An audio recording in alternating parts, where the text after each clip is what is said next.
Allez, on passe au deuxième thème, celui de l'esclavage. Je suis pas sûr, enfin en réalité je suis même certain du contraire pour le coup, qu'utiliser l'argument de remise en contexte historique et Jésus n'est qu'amour pour justifier l'injustifiable, ce soit approprié.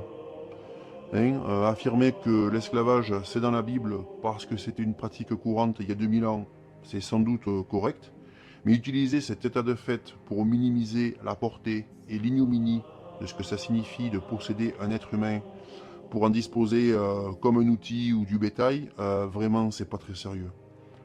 Heureusement que Casus l'a dit, elle n'a de cesse d'insister sur l'horreur de l'esclavage. Ça fait même réagir Amir pour le coup. Il parle là des chrétiens, il dit oui, ils sont fiers de ça parce que en comparaison avec l'islam c'est mieux, alors que ça reste une parole divine. Donc Amir, je vais te taquiner un peu, mais une bonne fois pour toutes, l'équivalent du Coran, c'est pas la Bible. L'équivalent du Coran, c'est Jésus, la parole de Dieu. Allez, tu poursuis Amir en disant toi aussi, tu es dans un magasin, tu choisis un canapé.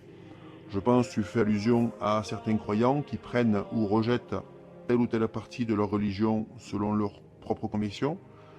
Ces mêmes croyants qui sont souvent, par voie de conséquence, entre guillemets, accusés de ne pas suivre le dogme et du coup d'être pas vraiment musulmans sunnites mais coranistes, pas vraiment chrétiens mais déistes. Moi je suis pas trop à l'aise avec cet argument parce que je pense que ça renvoie directement dans ses cordes quelqu'un qui s'interrogerait sur sa religion et qui progresserait en étant graduellement un peu plus mesuré. Bon, moi après c'est mon côté catholique qui parle. Vous traitez la plupart du temps avec des musulmans sunnites. Le logiciel de pensée est différent. Vous avez vos méthodes, peut-être aussi vos objectifs, et je respecte ça. Allez, bref, on revient au thème de l'esclavage dans l'Église catholique. Donc, s'il est exact de dire que l'Église a longtemps tergiversé sur la question, allant de l'acceptation à la tolérance, en passant par la condamnation timide, ça va être simple. L'esclavage, c'est dorénavant une pratique condamnée avec fermeté et sans le moindre équivoque. Alors, premièrement, dans la constitution pastorale Gaudium et Spes de Vatican II en 65, pardonnez mon latin. Donc l'article 29, il est très long, je ne vais pas citer en entier, mais tout de même le titre, égalités essentielles de tous les hommes entre eux et justice sociale. Donc il y est question d'égalité fondamentale. Et là, je vais en citer un passage. Toute forme de discrimination touchant les droits fondamentaux de la personne, qu'elle soit sociale ou culturelle, qu'elle soit fondée sur le sexe, la race, la couleur de peau, la condition sociale, la langue ou la religion, doit être dépassée et éliminée. Voilà, tout simplement parce que ça contrevient à la volonté de Dieu. Dans cette même source, il y avait aussi l'article 27 sur le respect de la personne humaine, c'est son titre, qui mentionne explicitement l'esclavage, entre autres offenses à la dignité humaine. L'esclavage, il a également fait l'objet d'une parole de repentance du pape Jean-Paul II au Sénégal en 92, qu'il a qualifié de péché de l'homme contre l'homme et de l'homme contre Dieu, ainsi que de fléau. Le CEC 2414, il présente l'esclavage comme ce qu'il est, c'est-à-dire, je cite, un péché contre la dignité des personnes et leurs droits fondamentaux que de les réduire par la violence à une valeur d'usage ou à une source de profit. Et plus près de nous, en 2020, le pape François, dans l'article 24 de Fratelli Tutti, il enfonce le clou en élargissant la condamnation de l'esclavage à toutes sortes d'asservissements de la personne humaine. Donc voilà, tenter de défendre le catholicisme en expliquant qu'on se soumettrait soi-même à l'esclavage si notre situation était désespérée, allant jusqu'à comparer cette situation avec celle d'un emploi rémunéré, pardon, mais c'est d'une stupidité verticale. Hein, on ne défend pas l'esclavage en édulcorant cette pratique barbare et rétrograde, simplement parce qu'elle est mentionnée dans les Écritures. Hein. On ne défend pas du tout, d'ailleurs, parce que c'est indéfendable.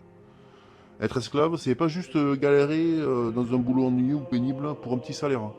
Être esclave, c'est être un animal ou un outil dont le maître peut disposer à sa guise. Point. Écoutez, moi je pense que cet interlocuteur, il est totalement perdu. Euh, J'espère avoir donné des sources à consulter pour qu'un catholique renforce sa foi en adéquation avec les dogmes, si c'est ce qu'il souhaite. Je prierai pour lui. Allez, on passe maintenant au dernier thème, celui de la discrimination à l'égard des femmes. Encore une fois, je dois invoquer le CEC paragraphe 369 à 373. Je vais synthétiser un peu, hein, dans lesquels il est formulé que l'homme et la femme sont créés par Dieu, l'un pour l'autre, avec une égale dignité, égaux en tant que personne et complémentaires en tant que masculin et féminin. Le pape Jean-Paul II, dans Mulieris Dignitatem, il exaltait véritablement la femme, à la fois comme un symbole et à la fois en tant que femme, tout simplement, particulièrement dans les paragraphes 25 à 27. Bien évidemment, les femmes sont incluses comme les hommes dans le Christ, et leur rôle actif dans la société civile comme dans l'Église y est abondamment promu. Je peux replacer Gaudium et Spes, toujours les articles 27 et 29 dont j'ai déjà parlé. Je peux insister un peu plus sur le sujet des femmes, puisque il est question de respecter leur droit à choisir librement leur époux, de respecter la façon dont elles veulent vivre, leur possibilité d'accéder à l'instruction et à la culture. Le commerce des femmes et des jeunes, entre autres choses, y est qualifié d'infâme et d'une insulte au Seigneur. Le CEC 1935, bon, c'est un quasi copier-coller de Gaudium et Spes. Toute forme de discrimination touchant les droits fondamentaux de la personne, qu'elle soit sociale ou culturelle, qu'elle soit fondée sur le sexe, la race, la couleur de peau, la condition sociale, la langue ou la religion, doit être dépassée comme contraire au dessein de Dieu. Plus près de nous, en 2020, le pape François, dans Querida Amazonia, au paragraphe 99, bon là je vais citer, la force est le don des femmes. En Amazonie, il y a des communautés qui se sont longtemps maintenues et ont transmis la foi sans qu'un prêtre ne passe les voir durant même des décennies. Cela s'est fait grâce à la présence de femmes fortes et généreuses. Les femmes baptisent, sont catéchistes, prient. Elles sont missionnaires, certainement appelées et animées par l'Esprit Saint. Pendant des siècles, elles ont maintenu l'Église debout dans ces régions avec un dévouement admirable et une foi ardente. Elles-mêmes au synode nous ont tous émus par leurs témoignages. Alors l'un des points les plus discutés, c'est l'exclusion des femmes du sacerdoce, de la prêtrise. Donc l'Église, elle reconnaît une différence fonctionnelle entre les sexes, notamment voilà, en ce qui concerne l'ordination sacerdotale, c'est-à-dire être prêtre, c'est réservé aux hommes, mais elle affirme que cette distinction, elle ne signifie ni supériorité ni infériorité. C'est une différence de mission et non pas de valeur. Donc je vais résumer un peu les textes parce que ça commence à devenir un peu long, mais les sources sont en inscription, bien sûr. Donc CEC 1577, l'Église se reconnaît liée par le choix fait par le Seigneur lui-même. C'est pourquoi l'ordination sacrée ne peut être conférée qu'à des hommes. C'est pas une discrimination, mais une fidélité à son dessein. Jean-Paul II, dans Ordinatio Sacerdotalis, en 94, paragraphe 4, donc là je cite, l'Église n'a en aucune manière la faculté de conférer l'ordination sacerdotale aux femmes. Cette position doit être maintenue de manière définitive par tous les fidèles de l'Église. Donc là aussi une petite explication s'impose, ça va être très court. La religion catholique, c'est une religion de l'incarnation. Dieu, il s'incarne en homme, Jésus. Le prêtre, il représente Jésus. Jésus était un homme, le prêtre doit être un homme. C'est aussi simple que ça, hein, c'est inutile de chercher plus loin. Et d'ailleurs, il y a une femme dans cette histoire. C'est l'Église catholique elle-même. C'est la raison pour laquelle les prêtres ils ne peuvent pas se marier. Précisément parce qu'ils sont déjà mariés, entre guillemets, à l'Église catholique. Donc, on poursuit dans Evangelii Gaudium, le pape François, paragraphe 103-104. Je synthétise l'apport indispensable des femmes à la société ainsi que leur implication dans les activités pastorales. Il est reconnu et loué par l'Église. Il faut élargir leur présence dans l'Église et en outre, les revendications légitimes de leurs droits ne peuvent être éludées sous prétexte de doctrine.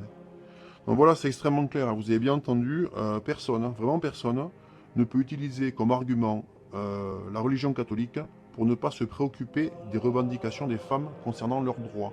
C'est limpide. La vidéo elle se poursuit sur les déclinaisons du thème. Les hommes travaillaient avec pénibilité et les femmes ne travaillaient pas ou restaient à la maison. Je synthétisais énormément. De toute façon, la vidéo d'origine, elle est disponible pour les curieux en description et ça change rien à mon propos. Le travail de femme au foyer, alors si vous voulez mon avis, qui est extrêmement sous-coté dans notre société moderne, mais aussi, je ne sais pas, le travail agricole, qui est mentionné par Casus Ledi, sont bien évidemment aussi essentiels que les travaux pénibles de construction ou autres. C'est vraiment une souffrance de faire comprendre à l'interlocuteur cette magnifique complémentarité dans le couple qui permet de faire fonctionner un foyer familial, une entreprise. Que le travail de l'un permet à l'autre de se consacrer à des tâches différentes pour la bonne marche du projet commun. Vraiment, je voulais sincèrement m'arrêter là parce qu'il me semblait que j'en avais assez entendu. Et bon, voilà, comme je voulais réagir, je me suis fait violence pour aller jusqu'au bout, mais Seigneur, quelle torture. La fin de la vidéo, elle n'a pas grand intérêt pour ce qui me concernait majoritairement. Tenter de prouver que quelque chose n'existe pas n'a pas vraiment de sens en réalité, qu'il s'agisse de Dieu ou d'autre chose. On découvre continuellement des nouvelles espèces d'insectes ou de plantes. C'est parce qu'on a trouvé ces choses qu'on sait qu'elles existent. Si avant de les découvrir, on avait tenté de prouver leur inexistence, on se serait trompé. Le thème aussi des incertitudes concernant la véritable année de naissance de Jésus, le calendrier chrétien au contour flou. Bon, pas de quoi casser trois pattes à un canard, selon moi. Que Jésus de Nazareth il soit né en -7 ou en +5, à mon sens, ça ne changera pas la face du monde, ni le catholicisme. Juste, je reviendrai simplement sur l'historicité de Jésus, qui, à ce qui me semble, corrigez-moi si je me trompe, à ce qui me semble, elle n'est pas vraiment contestée par les historiens extérieurs à la religion catholique.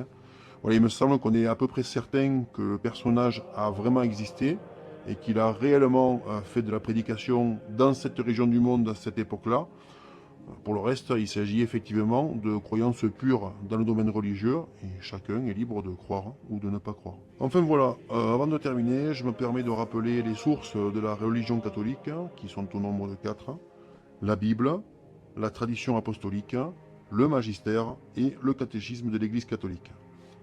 Je vous remercie pour votre écoute. Je ne suis pas habitué à faire ça du tout. J'ai fait de mon mieux.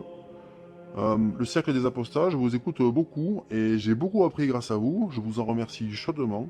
Alors, j'ai pas l'habitude d'intervenir, mais ça me semblait vraiment nécessaire. Comme mot de la fin, sachez que l'Église catholique, elle insiste toujours sur l'importance de l'accompagnement, du pardon et de la miséricorde. J'espère avoir été utile. C'était interminable.